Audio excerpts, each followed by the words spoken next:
sur Terre part en Asie à la découverte du Laos. Le royaume du million d'éléphants est un pays de montagnes, d'eau et de forêts. Le Mékong, 10e plus grand fleuve de la planète, traverse le pays du nord au sud. Il rythme la vie des 6 millions de Lao. Entouré par la Chine, la Birmanie, le Vietnam, le Cambodge et la Thaïlande, le Laos n'a pas d'accès à la mer. La moitié de son territoire est recouvert de forêts. C'est un îlot de verdure, peuplé par plus de 60 ethnies, incroyable palette linguistique et immense richesse culturelle. Avec sa famille, Lê Hua navigue sur le Haut Mékong une partie de l'année. Aux confins de la Birmanie, de la Thaïlande et de la Chine, Lê Hua est marchand ambulant. Le fleuve mythique de l'Asie n'a aucun secret pour lui. Peng est lui aussi un grand voyageur, mais c'est au volant de son vieux camion militaire qu'il s'aventure dans les endroits les plus reculés du pays. Adepte de méditation, Peng avance sur le chemin de la sagesse, celui que rêvent d'emprunter tous les bouddhistes. 1000 km plus au sud, à la frontière du Cambodge, Kon Papeng sont les plus grandes chutes d'eau d'Asie du Sud-Est. Sohan est pêcheur. C'est un métier très dangereux. Chaque jour, au-dessus des eaux tumultueuses, des hommes mettent leur vie entre les mains des génies du Mékong. Je ne lance pas mon filet n'importe où. Je le fais seulement dans les endroits que je connais bien. Je viens chercher ici ce qu'il faut pour nourrir ma famille, ce que la nature veut bien me donner.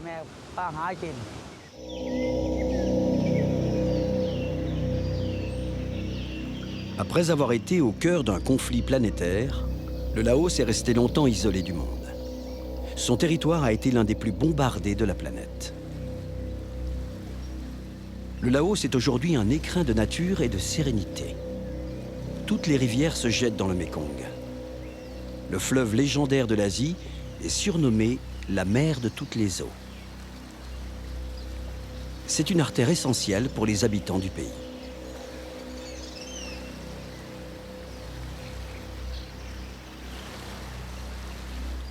Lê Hua est un marin du Mékong. Les dangers sont nombreux sur le fleuve. À chaque passage difficile, il doit repérer les pièges. Ce matin, je viens vérifier le niveau de l'eau. Je me demande si ma pirogue peut passer par là. Il y a des rochers partout. Il y en a beaucoup. Et il n'y a pas beaucoup d'eau pour naviguer. Donc je ne vais pas passer par là. C'est pas possible.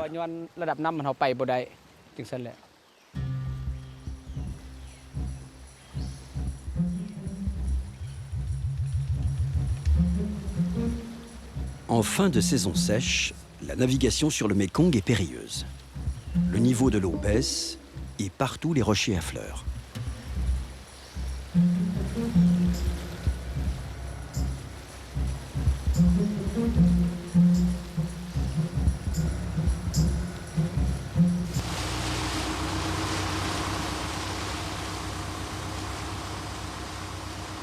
Lê Hua navigue depuis plus de 20 ans, mais depuis 6 mois seulement, il est le capitaine de son propre bateau. Toute l'année, pour vendre ses marchandises, Lê Hua voyage sur le fleuve avec sa femme et leurs 2 filles.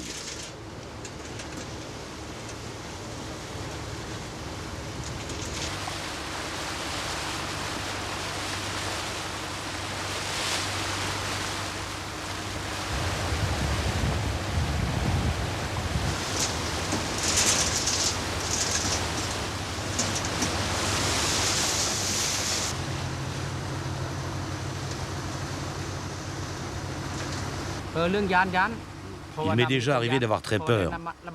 Il faut que je sois vigilant en permanence. Si je relâche mon attention, je peux avoir un accident. Avec tous les rochers, la moindre erreur, le bateau coule. Quand j'ai un doute, je préfère ne pas passer. Je dois d'abord vérifier que le gouvernail fonctionne bien. Si je ne contrôle pas tout, je prends des risques. Ici, c'est dangereux et je mets ma famille en danger.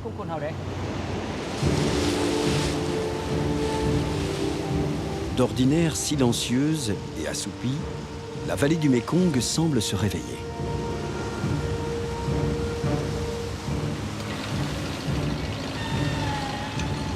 Mieux vaut que les génies du fleuve soient avec Léua et sa famille. À la barre, la moindre erreur de pilotage, et c'est le naufrage. Les rapides sont une marche qu'il faut franchir.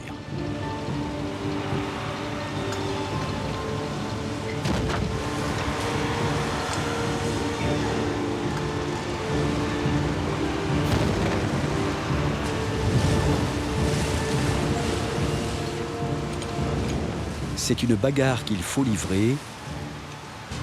Le bateau fait du surplace.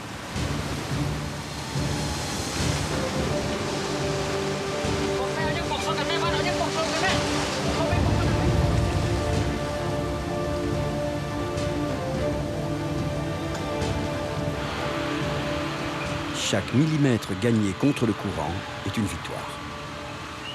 Des marins ou du fleuve, il est impossible de savoir qui aura le dernier mot.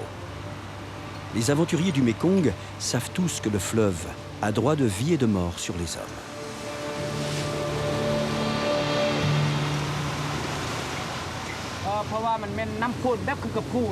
C'est comme un torrent dans la montagne. Il y a beaucoup de courant. À cet endroit, il augmente vraiment. Il est très fort et nous avons du mal à lui résister. Le fleuve est puissant.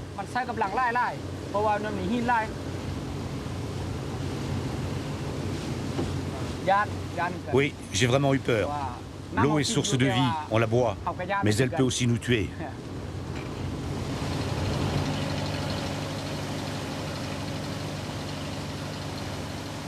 Ce jour-là, Léua va traverser 4 rapides et autant de moments d'inquiétude.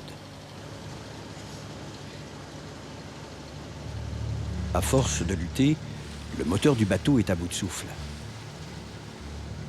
Avant la nuit, Léua doit atteindre le prochain village pour mettre les siens hors de danger.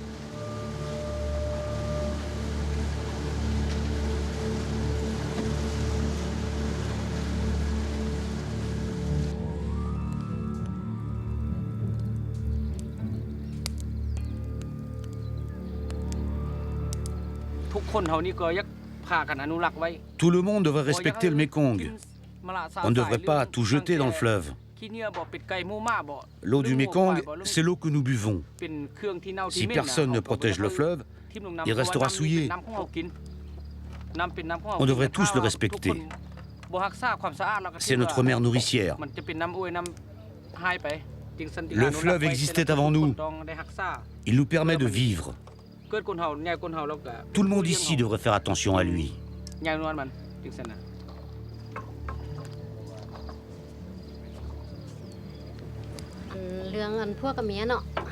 L'histoire de notre couple est belle.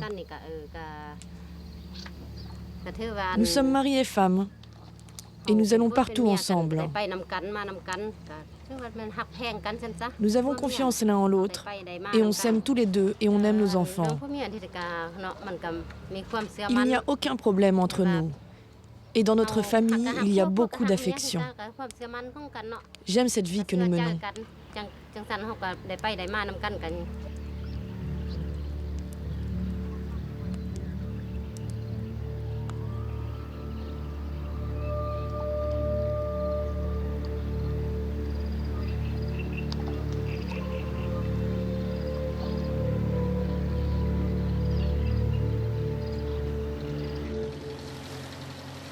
Le bateau de Léua est une longue pirogue de 20 mètres.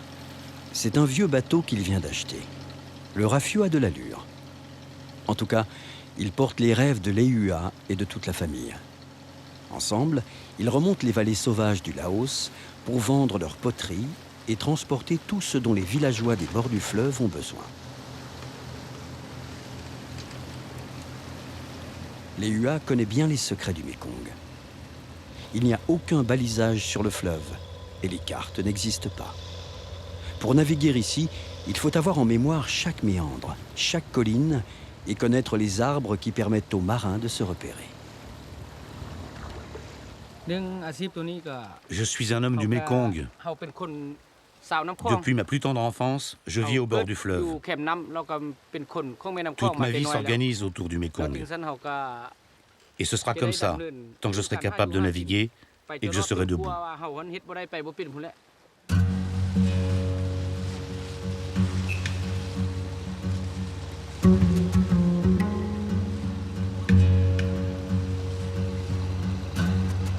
Sous la chaleur écrasante, la mécanique s'essouffle vite. L'EUA doit la préserver, car les voyages durent plusieurs jours.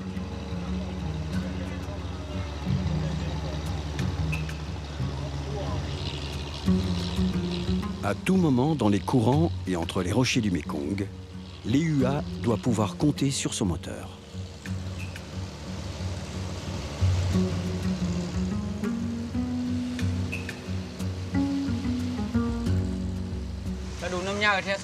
En période de pluie, avec les crues, les rochers sont bien recouverts. La navigation est plus facile. Mais en ce moment, c'est la saison sèche. Les eaux sont basses. Et ça devient dangereux.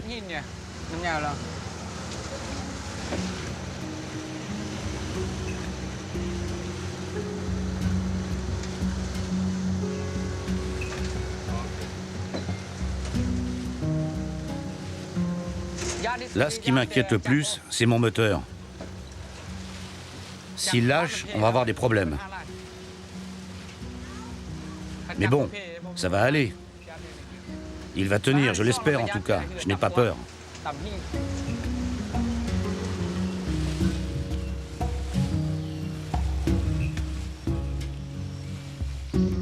Sur les eaux sombres du Mékong, le bateau continue sa remontée vers le nord du Laos. Aucune piste ne traverse ces régions éloignées de tout.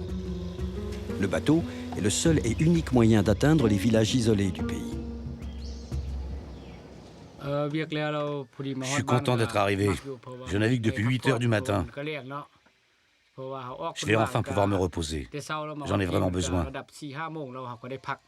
De toute façon, on ne peut pas continuer, la nuit tombe. C'est dangereux. Dans les villages, l'arrivée des bateaux marchands est toujours un événement. Ce soir, l'EUA fait escale dans une petite communauté Kamou, l'ethnie des bords du Haut-Mékong. Les Kamou sont une des 60 minorités du Laos. Approchez, approchez. Venez acheter mes jarres. 15 000 kip la jarre.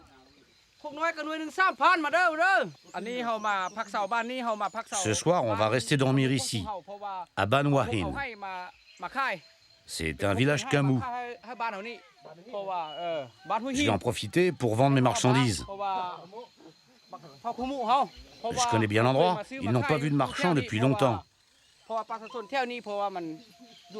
Moi, j'ai l'habitude de venir ici. Il y a plein de villages le long du Mékong. Les villageois achètent mes jarres pour fabriquer leur bière et aussi l'alcool de riz.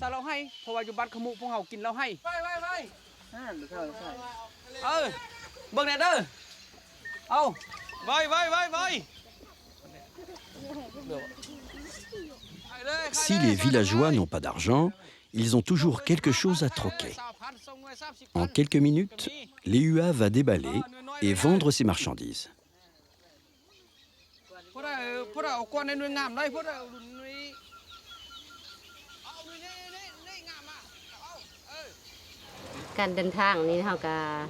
J'aime voyager. J'observe les paysages, c'est beau. J'aime débarquer dans des villages comme celui-ci. Partout où je suis chez moi, au bord du Mékong. Je me sens comme à la maison. Naviguer, c'est notre vie et c'est notre gagne-pain.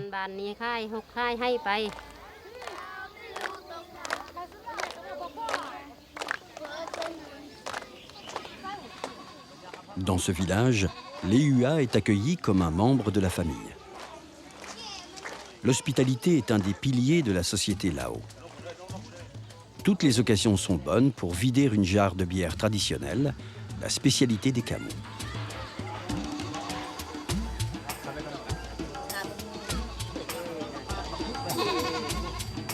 Oh, le semeur!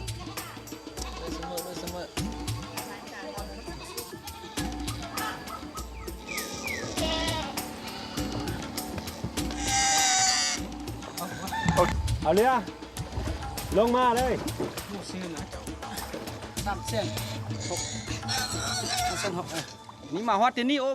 J'ai presque tout vendu.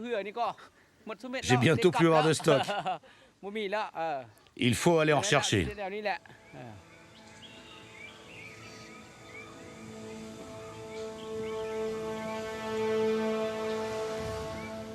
Les lumières du Mékong exercent sur le voyageur une attirance irrésistible. L'ancien royaume du million d'éléphants a longtemps été un territoire inexploré. À la fin du 19e siècle, un aventurier breton parcourt le Laos. Il se nomme Auguste Pavie. Durant des années, Pavie parcourt la péninsule indochinoise à pied.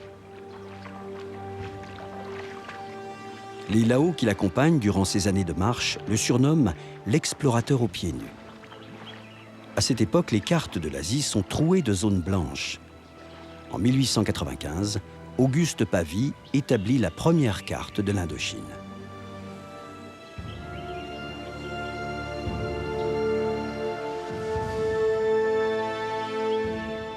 Il pose sur les femmes et les hommes du Laos un regard plein d'humanité. À la fin de sa vie, Auguste Pavie, oublié par l'histoire, écrit dans ses mémoires « Je connus la joie d'être aimé par les peuples chez qui je passais. »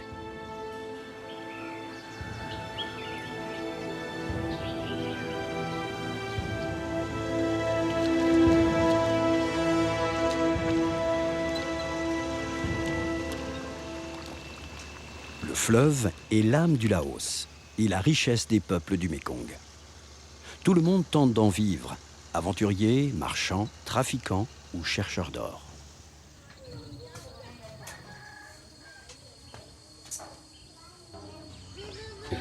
Dans leur village proche de Luang Prabang, l'ancienne capitale royale, les Hua et Boivon fabriquent des centaines de poteries.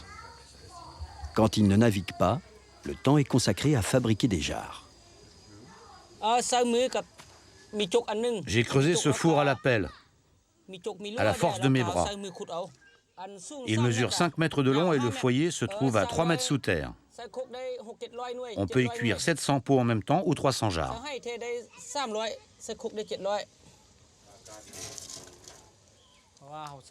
Pendant 24 heures, je dois sans cesse surveiller la cuisson, toute la journée et toute la nuit.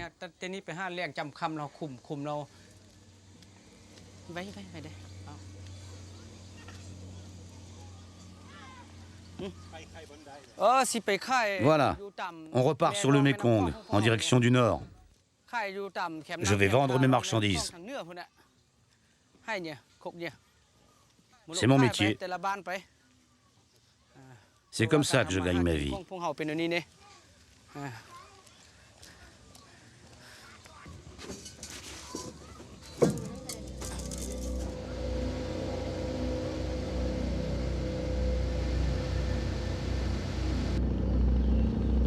C'est cette vie qu'a choisie les Hua. Il la partage avec sa famille, une existence nomade et libre sur le Mékong.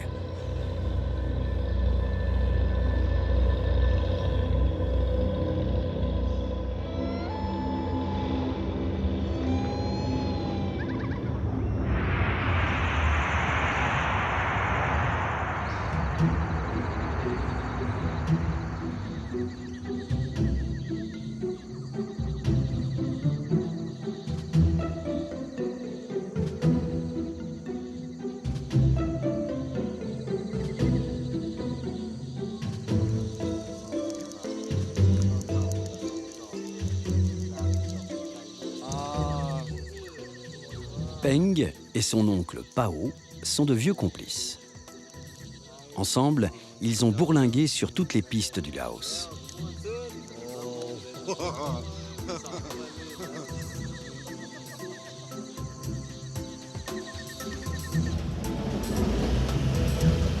Leur outil de travail est un vieux camion russe, robuste et increvable.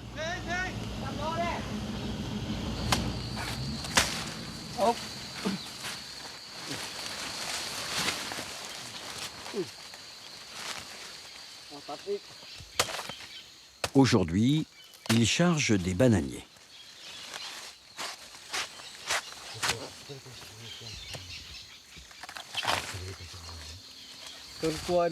C'est ici qu'on vient s'approvisionner.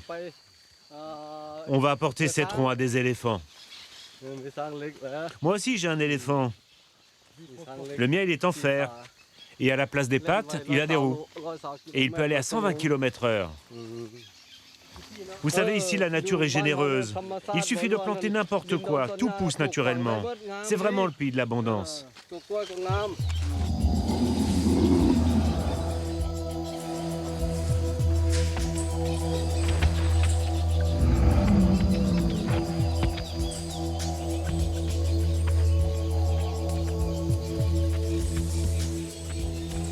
L'éléphant est le symbole du Laos, appelé le pays du million d'éléphants. Une légende? Aujourd'hui, on en dénombre un peu plus de 800. La moitié d'entre eux est restée sauvage. Depuis plus de 4000 ans, l'éléphant d'Asie est domestiqué par les hommes. Les cornacs sont les maîtres des éléphants, seuls capables d'apprivoiser la puissance instinctive de cet animal impressionnant. Au Laos, aujourd'hui encore, ces géants de la nature sont utilisés pour les travaux en forêt. Chaque éléphant a sa personnalité. C'est un animal sensible.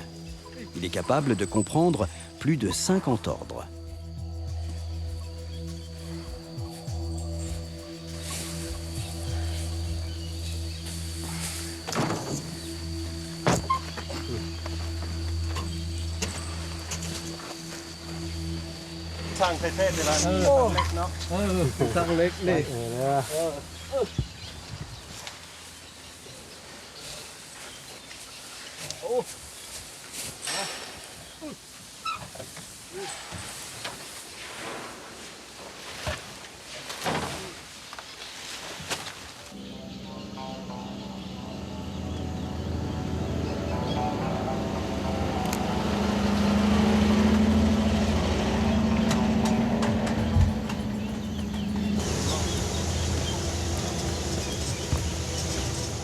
Peng et Pao arrivent à Sayaburi. Ils viennent livrer leurs bananiers au centre de conservation des éléphants du Laos. C'est un lieu unique en Asie du Sud-Est.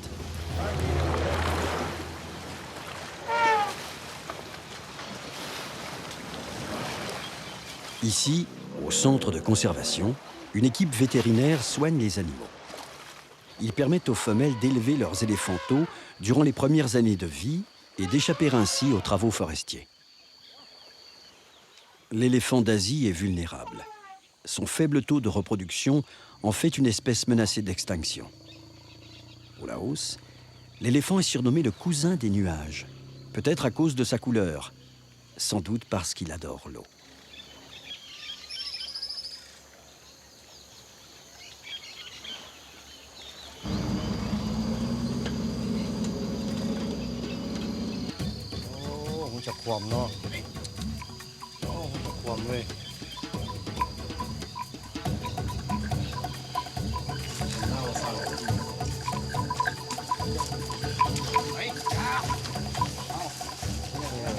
Ce matin, Peng et Pao sont des visiteurs attendus.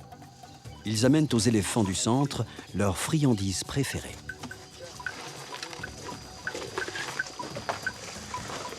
Selon les croyances populaires et dans le cycle éternel de la réincarnation, l'éléphant est la dernière étape de la vie avant celle de l'homme.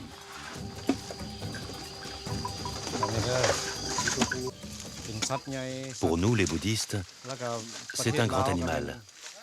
C'est un animal sacré. On dit que le Laos est le royaume du million d'éléphants. Ils sont beaux. Ils sont majestueux.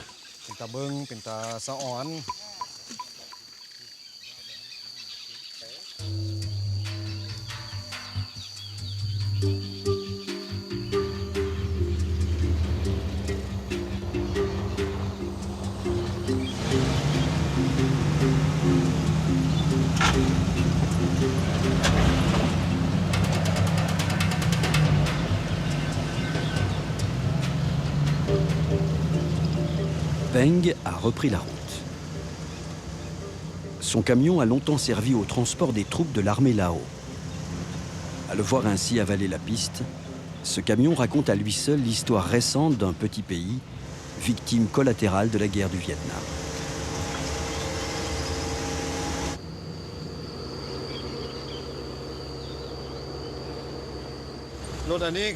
Ce camion, c'est un Hok-Hok. Avec lui, on passe partout en montagne, dans les rivières. Il ne s'enlise jamais. Sur les pistes difficiles, je peux charger jusqu'à 2 tonnes de marchandises. À l'intérieur, il fait chaud, surtout en cette saison. C'est la fournaise. Il n'y a pas l'air conditionné. C'est un camion soviétique. Tout est compliqué. C'est un vieux camion, mais rien ne l'arrête. Dans la cabine, le siège est au-dessus des roues. Ça secoue beaucoup, sans arrêt. C'est pas facile à conduire.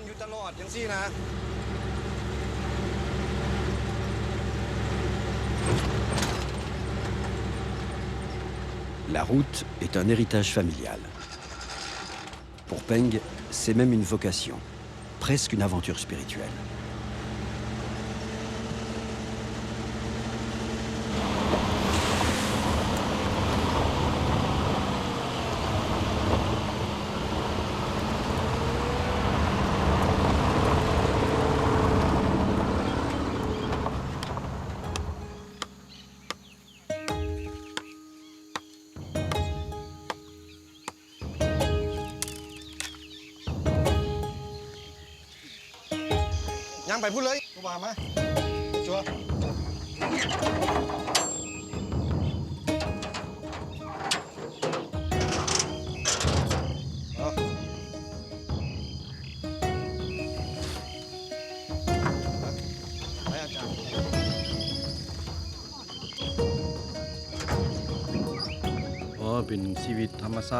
C'est une vie de liberté, sans contrainte. Si je veux, je peux rester un peu avec les moines. Personne n'est là pour me dire ce que je dois faire. Quand j'ai un chargement, eh bien, je gagne ma vie. Si je n'en ai pas, c'est pas très grave. Je ne dérange personne, au contraire. Elle est comme ça, ma vie de camionneur.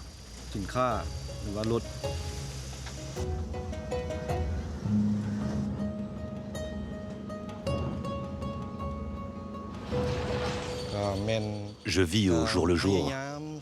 Et surtout, j'essaie de vivre au rythme de la nature et du temps qui passe. J'essaie de ne pas perturber les autres et que les autres ne viennent pas me troubler non plus. J'essaie de rendre mon cœur pur. Celui qui est bien avec lui-même finit par être bien avec les autres. Il se purifie, il s'améliore et il s'élève.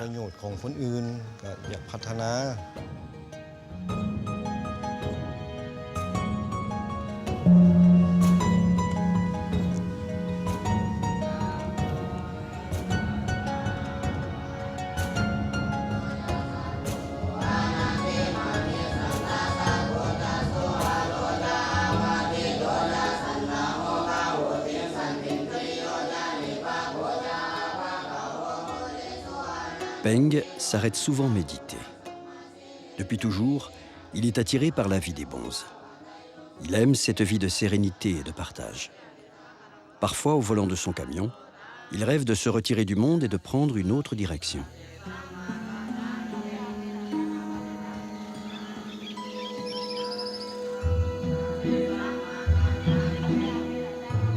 Au Laos, 3 fois dans sa vie, un homme peut choisir de consacrer plusieurs années à la vie monacale avant de revenir dans la société.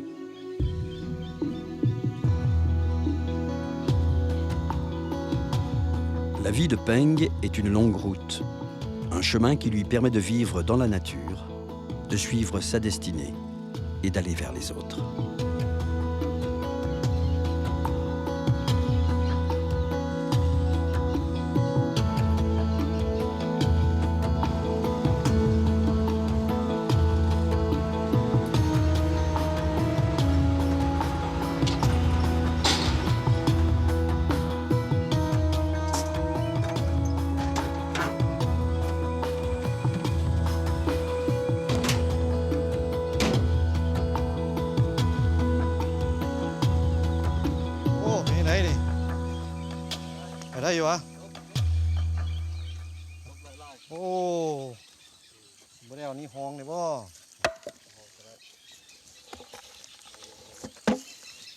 Maintenant, ça va passer.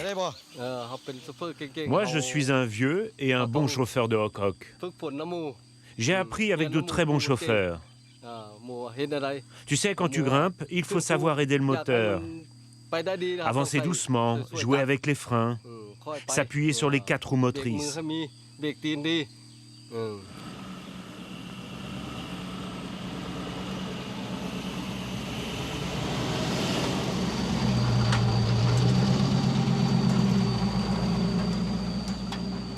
Depuis plus de 30 ans, le Hok-Hok avale la poussière. Sa vitesse de croisière dépasse difficilement les 30 km/h. Mais aucune piste ni aucun pont ne semble pouvoir l'arrêter.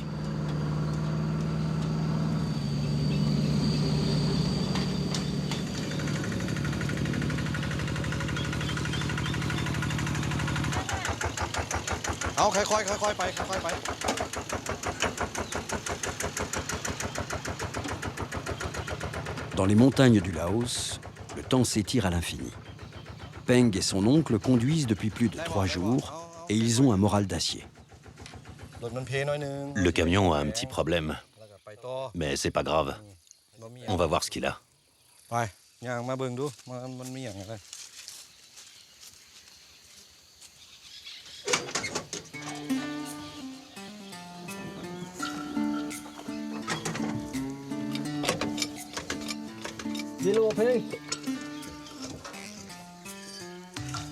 Un tournevis et un marteau suffisent à relancer la vieille mécanique.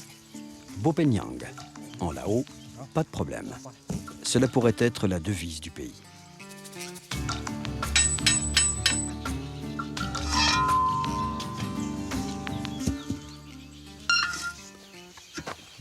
Bopenyang. Tout est possible au Laos. Tout se répare. Avec beaucoup de volonté, on peut tout faire. Et avec un peu de patience, on obtient ce qu'on veut. Nous, au Laos, on ne se complique pas la vie. Mais il ne suffit pas de dire Bopenyang. Si on ne fait rien, ça ne marche pas.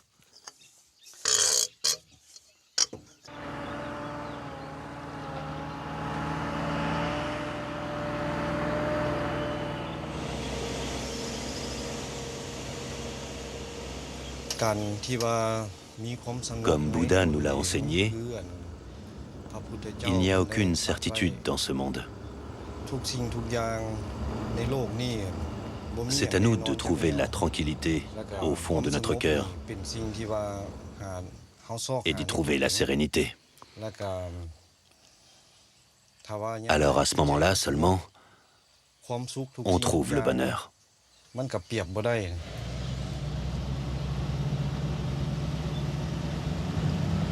Peng connaît les risques de la route, mais il a confiance en son karma, ce fondement bouddhiste qui veut que la vie dépende des actes et de la vie passée.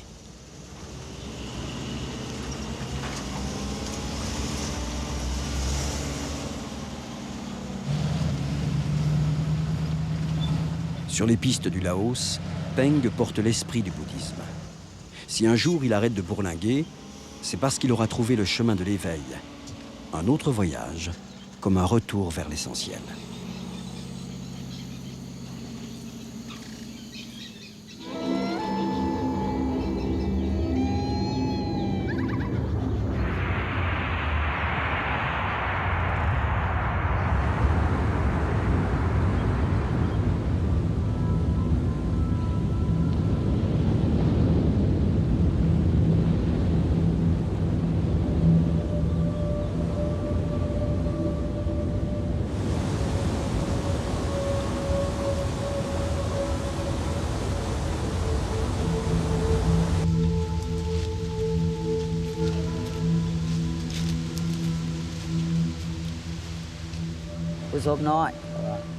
Nous sommes dans une région de pêche, à Krung Papeng. Tout le monde ici vit grâce aux poissons, quelle que soit la saison et la période de l'année.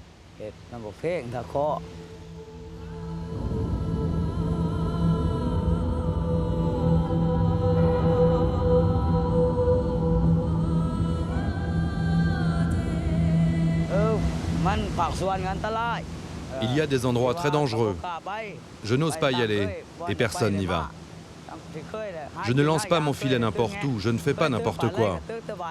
Je ne pêche que dans les endroits que je connais bien. Je viens ici chercher de quoi nourrir ma famille, ce que la nature veut bien me donner.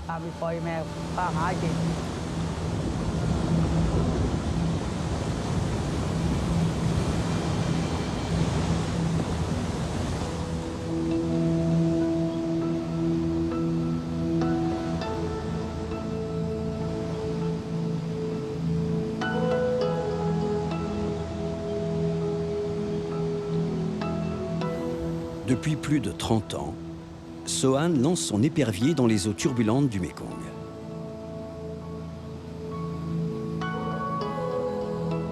À l'extrême sud du Laos, à Kon Papeng, les plus grandes chutes d'Asie du Sud-Est, des hommes bravent la peur pour pêcher. Éternel combat entre l'homme et le fleuve.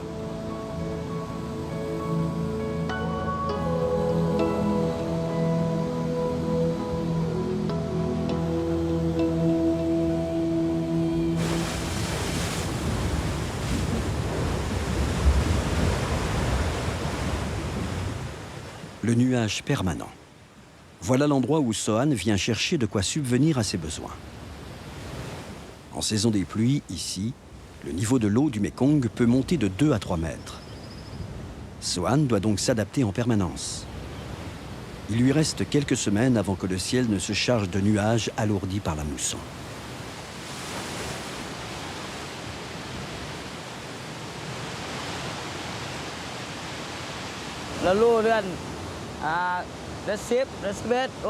Les grandes crues du fleuve ont lieu le 9e et le 10e mois de l'année. Ça monte très haut ici.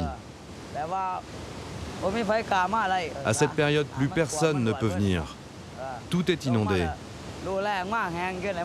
Durant la saison sèche, il y a peu d'eau. Alors j'utilise d'autres techniques de pêche, comme les pièges à poissons. De toute manière, je pêche le minimum. Je prends juste ce qu'il me faut pour vivre.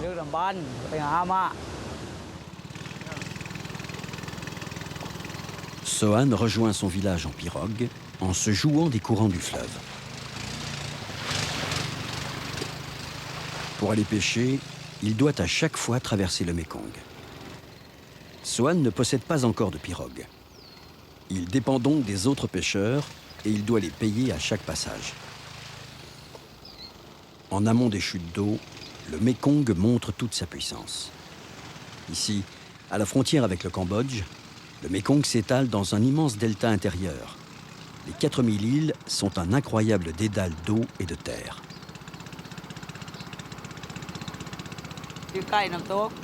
On est tout près des chutes d'eau. Là, il n'y a pas de problème. Il n'y a pas de danger. Mais il faut tout prévoir, surtout en cas de panne moteur. Il faut toujours avoir une rame dans la pirogue. En ce moment, il n'y a pas trop de courant, ça va. Mais si on tombe en panne, il faudra ramer.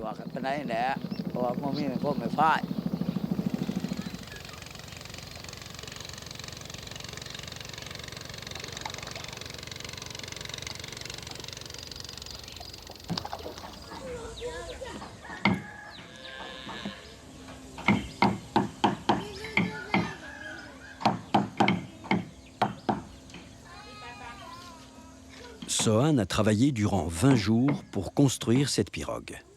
C'est son premier bateau. Il en est très fier. Cette pirogue va changer sa vie. Bientôt, il ne sera plus dépendant des autres pour traverser le Mékong. Mais avant la mise à l'eau, Sohan a rendez-vous avec les esprits du fleuve. J'amène des offrandes au chaman, le grand protecteur du fleuve, pour que les esprits protègent ma pirogue.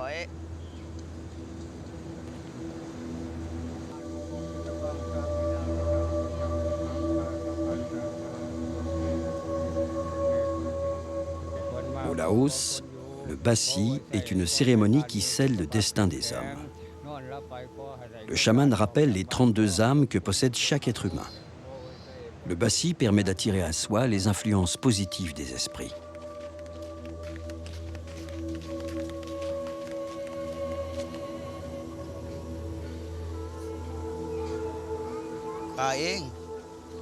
Pour moi, c'est un jour faste.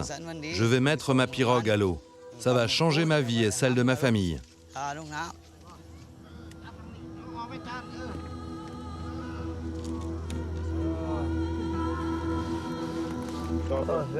Il est très beau. J'aime ce bateau. Il a été bien construit. Il me plaît bien.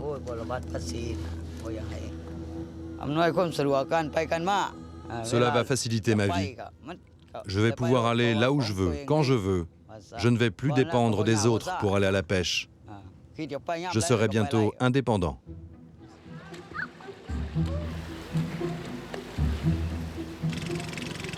Quand il aura de quoi acheter un moteur, Sohan pourra naviguer sur le Mékong.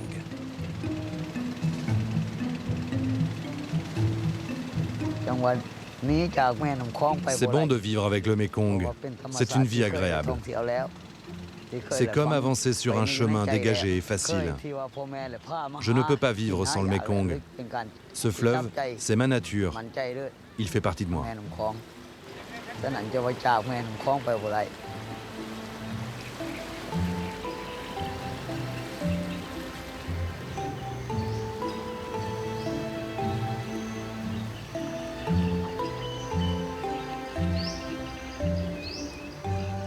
Le Mékong est une légende. Il parcourt plus de 4500 km depuis les hauts plateaux tibétains jusqu'à son delta immense. Il traverse tout le Laos, le Cambodge et le Sud-Vietnam. Le Mékong caresse aussi les territoires de la Birmanie et de la Thaïlande. La vie de 70 millions de personnes dépend directement du 10e plus grand fleuve de la planète.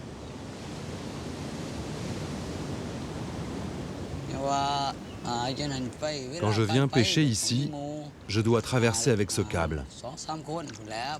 Il faut toujours qu'il y ait un groupe de 2 ou 3 pêcheurs dans le coin pour garantir ma sécurité et intervenir si j'ai un problème. Moi aussi, je suis là pour surveiller les autres pêcheurs. Cet endroit est très dangereux. On s'entraide sur le Mékong.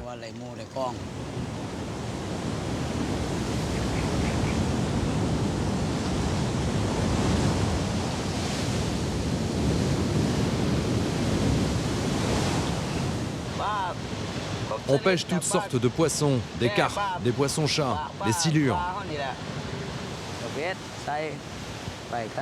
Quand il y a peu de poissons, je les garde pour manger et pour nourrir ma famille. Quand j'en attrape un peu plus, je vais les vendre. Ça permet d'acheter de l'essence et surtout je peux payer mes frais de pirogue pour traverser le fleuve.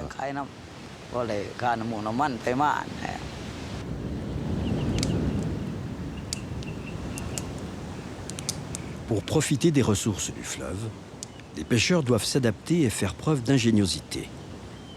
Les chutes de Kon Papeng forment une barrière naturelle et infranchissable. Dans la petite communauté des pêcheurs, les plus téméraires sont aussi les plus respectés. Ce sont les funambules de Kon Papeng.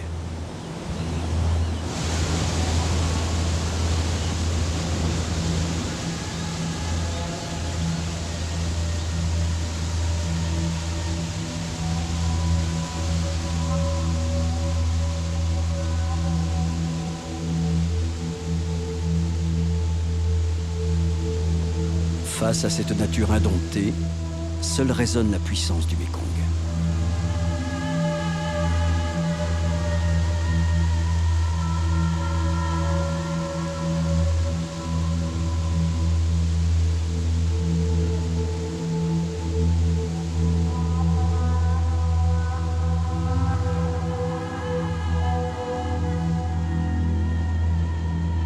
Sous l'œil admiratif de Sohan, Samyang défie les lois de l'équilibre.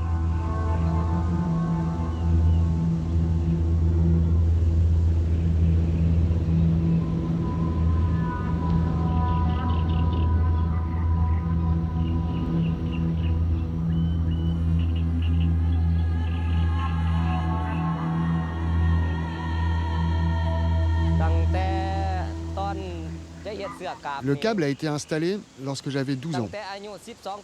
Aujourd'hui, j'en ai 50 et je continue à traverser tous les jours. C'est le patrimoine de ma famille.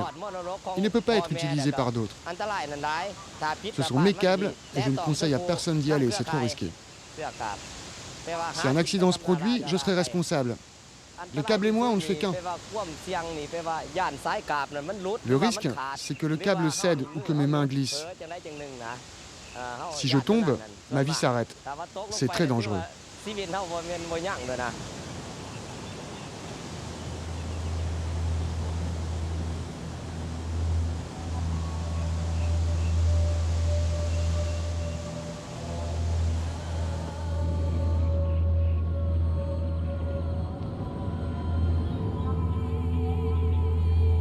Dans cette région du monde, l'environnement est hostile et les conditions climatiques extrêmes.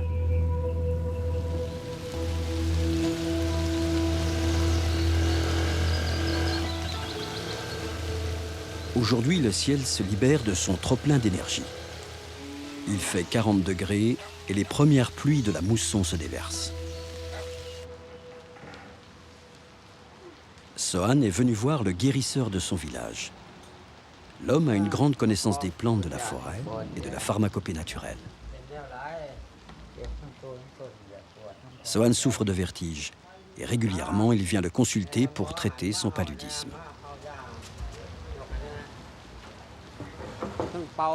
En fonction des maladies, je pratique des incantations. Je prépare des décoctions. Je suis maître guérisseur. Je vais donner à Sohan des décoctions pour soigner son paludisme. C'est ce qui provoque ses anémies et ses vertiges.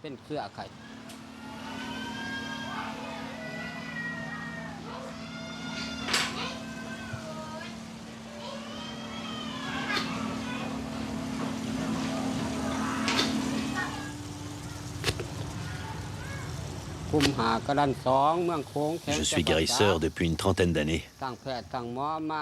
Je soigne plein de gens ici dans le village. Ils viennent aussi de toute la région. Je soigne tous ceux qui viennent me voir.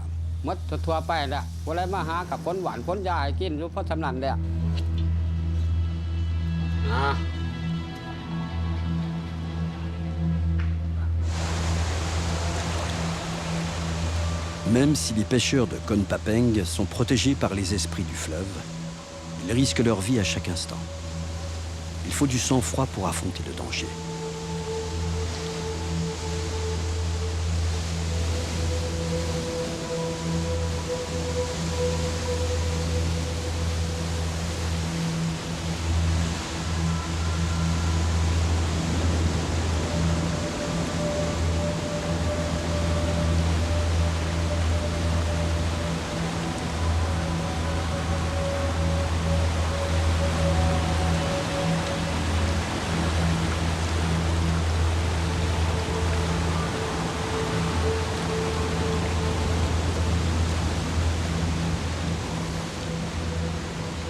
Les équilibristes du Mékong n'ont pas le droit à l'erreur.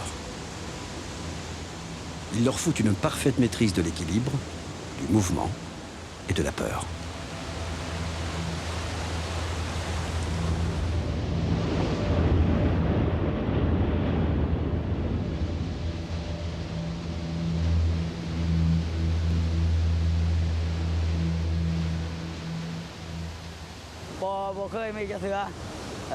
En fait, ici à Kon Papeng, il y a très peu d'accidents. Là où il y a beaucoup de débit, où l'eau est très forte, on ne peut pas traverser, c'est impossible.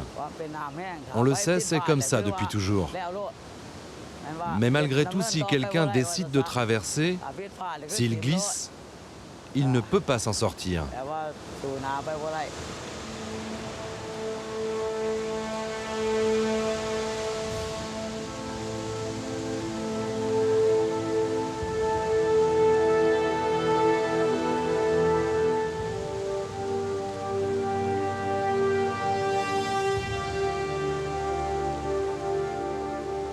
Comment prendre la mesure des multiples visages de ce fleuve imprévisible et mystérieux?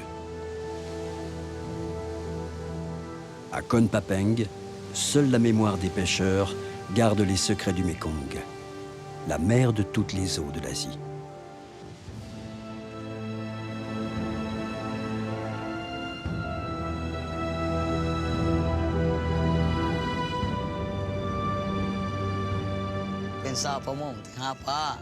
Je suis émerveillé par cette nature. Je veux rester proche d'elle. Elle est en moi. Ce que je désire plus que tout, c'est de pouvoir continuer à vivre cette harmonie.